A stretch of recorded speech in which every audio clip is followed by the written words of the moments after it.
Eccellentissimo grande cancelliere, eminenza reverendissime, autorità qui presenti, professori. Che cosa hanno in comune oggi la città di Huddersfield nel Regno Unito, tra Manchester e Leeds, e la città eterna di Roma? Più di 2000 anni fa Gaio Giulio Cesare condusse 2 spedizioni in Britannia, nel 54 e nel 56 a.C., durante le guerre galliche, come egli stesso narra nella sua opera De Bello Gallico. I romani di allora si avventurarono nelle isole britanniche senza immaginare il rapporto reciprocamente vantaggioso che i secoli avrebbero sviluppato a partire da quei primi contatti bellicosi. Col tempo gli inglesi, con l'invenzione del calcio, avrebbero conquistato anche l'Italia. E sarebbe stato il grande William Shakespeare a narrare l'assassinio di Cesare avvenuto a 500 metri da qui, in un'opera teatrale magistrale. In quella tragedia emerge un elemento chiave della comunicazione dell'opinione pubblica. Uno dei protagonisti, con un potente discorso orale, riesce a cambiare l'orientamento del popolo romano affinché i colpevoli vengano puniti. Con il passare dei secoli, la Roma cristiana avrebbe ospitato il Pontificio Collegio Veda, avrebbe venerato tra i suoi santi Thomas Becket, Sant'Anselmo di Canterbury, italiano di nascita e inglese di adozione, il Lord Cancelliere d'Inghilterra San Tommaso Moro, e poco dopo avrebbe dichiarato dottore della Chiesa San John Henry Newman, ex cappellano dell'Università di Oxford e faro intellettuale del suo tempo. Che cosa hanno in comune oggi Huddersfield e la città eterna? L'Università di Huddersfield e l'Università della Santa Croce di Roma hanno studiato e promosso modelli di comunicazione istituzionale in ambiti diversi, ma perfettamente armoniosi e complementari: business, sanità, organizzazioni non profit, istituzioni religiose ed ecclesiastiche. La nostra università, ispirata al dialogo fra fede e ragione promosso da San José María Escrivá, apprezza le iniziative intellettuali che generano dialogo in un lavoro profondo e professionale nella comunicazione istituzionale, basato sul rispetto della natura umana, aperto alla trascendenza, all'aldilà. La professoressa Gregory ci ha aperto anche il suo cuore mesi fa in questa sala, parlando del suo rapporto con la fede e con Dio. Un discorso aperto alla trascendenza, all'aldilà, è volto alla promozione del bene comune della società, indipendentemente dalle credenze dei suoi componenti. In un contesto sociale segnato da tensioni e polarizzazioni, è urgente promuovere la fiducia delle istituzioni e tra le persone. Una fiducia fondata su un autentico rispetto della dignità di ciascun individuo come bene in sé e su una ricerca efficace di benessere comune che attraversi le relazioni interpersonali fino alle relazioni internazionali. La professoressa Gregory ha risposto a questa esigenza, dove convergono la professione della comunicazione e le questioni esistenziali più profonde. Che cosa hanno in comune oggi Huddersfield e la città eterna? Huddersfield e Roma sono state 2 tappe fondamentali nella vita di Anne Gregory. Dopo gli anni scolastici conseguì una laurea in inglese e filosofia presso l'Università di Leeds, dove uno dei suoi docenti fu Peter Geach. Lui e sua moglie, Elizabeth Anscombe, sono molto apprezzati nella nostra università. Il desiderio di comprendere le dinamiche della comunicazione e delle pubbliche relazioni la spinse a lavorare nel campo della comunicazione istituzionale e successivamente a conseguire un dottorato di ricerca presso la Leeds Beckett University con una tesi intitolata In Search of Legitimacy, an Examination of Problematic Issues in Contemporary Public Relations, alla ricerca della legittimità, un'analisi delle questioni problematiche nelle pubbliche relazioni contemporanee. In quell'ateneo ha ricoperto vari incarichi, tra cui professore e direttore del Centro Studi di Public Relations, vicerettore capo del Center for Public Relations Studies, pro-vice chancellor e direttrice della School of Business Strategy. Nel 2014 Gregory divenne professoressa di comunicazione aziendale presso l'Università di Huddersfield, dove ora è emerita. Insegna in programmi di formazione manageriale per il governo britannico, è professore aggiunto, adjunct professor, presso l'RMIT Australia e la LSPR Indonesia e docente visitatrice verso l'Università di Navarra, Johannesburg e UTS d'Australia.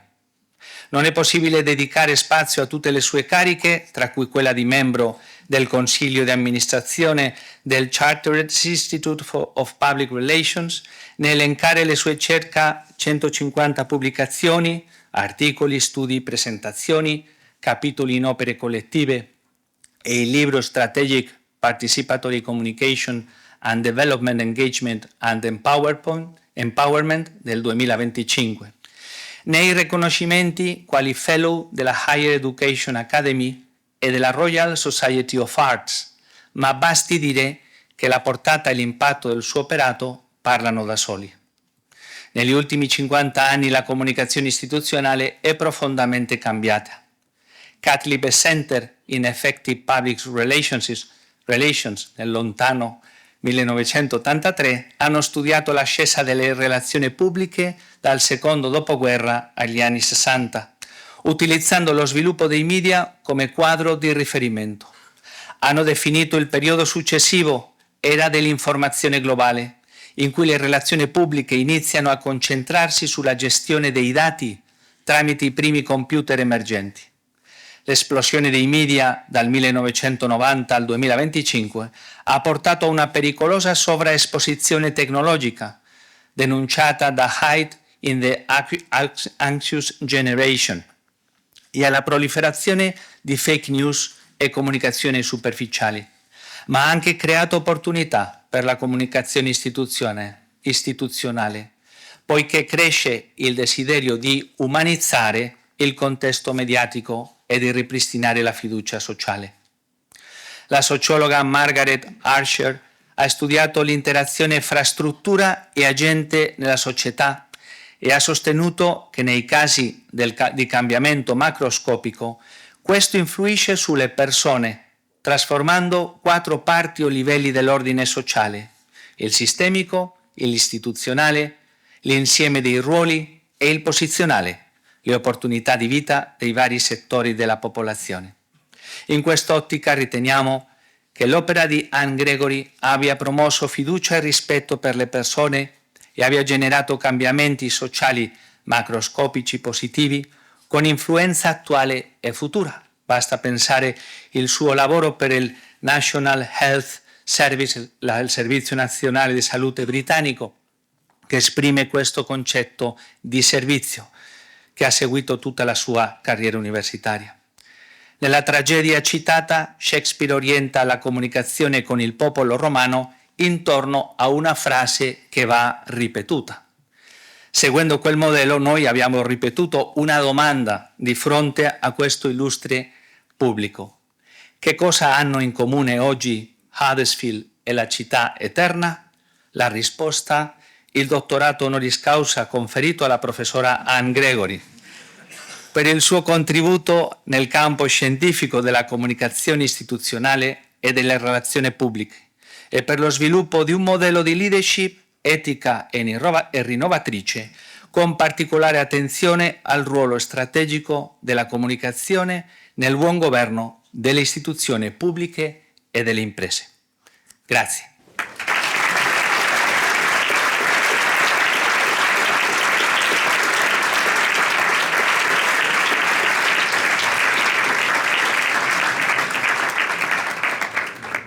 Procedo ora alla lettura del testo italiano del diploma di dottorato honoris causa che viene conferito alla chiarissima professoressa Anne Gregory per il suo significativo contributo nel campo scientifico della comunicazione istituzionale e delle pubbliche relazioni, espresso attraverso numerose pubblicazioni che propongono modelli di leadership e il rinnovamento etico, con particolare attenzione al ruolo strategico della comunicazione nel promuovere una buona governance delle aziende, nelle istituzioni pubbliche e nella ricerca del bene comune e dello sviluppo sociale. Chiedo ora all'eccellentissimo reverendissimo Gran Cancelliere di voler procedere all'investitura della professoressa Gregory, consegnandole il tocco, il diploma e la medaglia della nostra università. Siete pregati di restare seduti.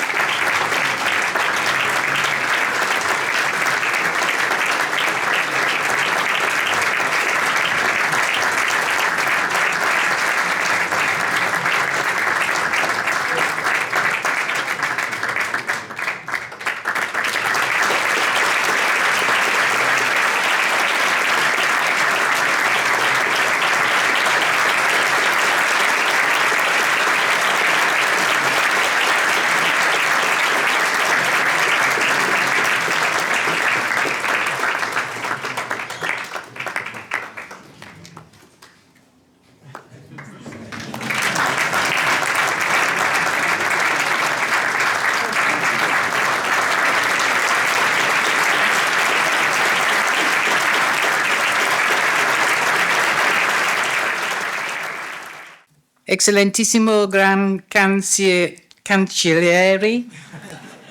magnifico Rectore, eccellenze reverendissimi, illustrissimi autorità, colleghi professori e studenti, signor e signore, friends and family, who have traveled a long distance to be here with us today. Buongiorno. And my apologies for my Italian. It is such a huge, great pleasure and honour to receive this honorary doctorate from you, especially in this anniversary year of the Pontifical University, but also in a Jubilee year in the Catholic Church. Jubilee originates from Jewish tradition. Every 50 years was a Jubilee. Debts were cancelled, slaves were freed, and ancestral lands were restored. The start of the Jubilee was announced by the blowing of the yobel, a ram's horn, an act of communication which signalled action. And that's what I'd like to talk about briefly today, communication and action. Communication is at the heart of what it means to be human and what binds humanity together in relationships. It involves more than one person. It is about sharing. It's not just about the transmission of information. It's about creating human meaning and belonging together. Communication is a condition for a fulfilled human life. It is also constitutive in what it means to live and have society. Take communication away and society doesn't exist. We are living in an extraordinarily complex, turbulent and troubled world of war, political upheaval, technological revolution and profound uncertainty. Communication is playing a huge role in fermenting this maelstrom. The propaganda of nations involved in opposing ideologies, poisonous, divisive, public discourses that set one human being against another, called ironically the culture wars. There's nothing cultured about it. Technology assists in spreading mis- and disinformation for the monetary gain and personal purposes of a few, at the cost of the well-being of the many. Trust is on the endangered list. People don't know who to turn to for truth or assurance. The weaponization of communication has always been a fact of life, but for some now it is a way of life. Yes, communication can be enormously destructive and divisive, even life-threatening. But we also see communication driving some of the most positive things in our world. It's promoting action on how we honour the planet and the environment. Information sharing is behind life-enhancing advances, such as new vaccines and our understanding of the universe. We see responses to disasters being quickly facilitated through good communication. We see a voice being given to the voiceless, and we see peace, not least in my own country, in Northern Ireland, being achieved through painstaking discussion, mediation, and a shared hope for a different future. All achieved through dialogue, achieved through communication and the actions that arise when people collaborate, cooperate, and work together in common cause. It's the intent, the purpose of communication that makes all the difference between it being a force for good or a force for bad. Some of you have heard me talk about my experience of awarding the Chartered Institute of Public Relations President Medal to Archbishop Desmond Tutu of South Africa. It was for his work in the Truth and Reconciliation Commission following the ending of apartheid in South Africa. I will never forget what he said to me when accepting the award. Communication is so important because, and then he quoted from the Gospel of John in the Bible, "In the beginning was the Word, and the Word was with God, and the Word was God." The power of these sentiments is visceral. Words, communication is sacred. And for those of us in the communication profession, this is our business. We are not in a trivial profession. This is what we deal in, words. The most potent of all human attributes, language. Language frames our thoughts and aspirations and plots a route to their realization. It is through words and their actualization that things happen, that organizations achieve their purpose, that society functions, that human beings flourish. Later in the same chapter in John, it says, "The Word was made flesh and dwelt among us, full of grace and truth." Again, how powerful. I see this as a kind of vocation for professional communicators to undertake their work with grace and truth. Grace means beauty, elegance, goodwill, among other things. It's also the meaning of my own name, Anne. It means grace, huge responsibility, not always discharged. In the communication context, grace is not just about creative prowess, beauty and elegance, but it's about intent, humility, thinking of the other, wanting to build up, not tear down. And truth? Well, that's a more difficult one, but I know it's not about my truth. Yes, it's about being honest, but it's also about integrity, reliability, credibility, benevolence, and as far as possible, being objective, all overlaid with huge empathy. And these are not soft capabilities. Grace and truth involve being unafraid to speak truth to power and standing up for what is right. I've always passionately believed that communication can be a force for good, and that we as a community of professional communicators have a deep responsibility and obligation, in my view, to create the conditions where organisations and society can be better, if not good. This takes real strength and consummate skill. It involves uncomfortable discussions about the nature of the decisions that are made, whose interests those decisions serve, and how others are affected by them. It takes an understanding of the point of view of others, an ethical compass about what is just and right, and a deep appreciation of the context in which we live our lives. It requires a willingness to listen, to be vulnerable, to be committed to dialogue, and to believe that someone else may have the answers, not you. It seeks to promote the common human good, not partisan benefit. In a world where self-orientation and self-promotion seems to be in the ascendancy, that's a tough one. This year in Rome, the Papal Jubilee is about hope. Hope for a world of social justice and personal renewal. This is not an impossible dream, but it takes communication and courageous action to realise the huge ambition of these words.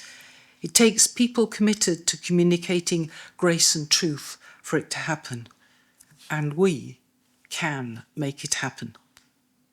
Grand Chancellor, Rector, University, thank you from the bottom of my heart for this award and for the generosity and graciousness you have showed me.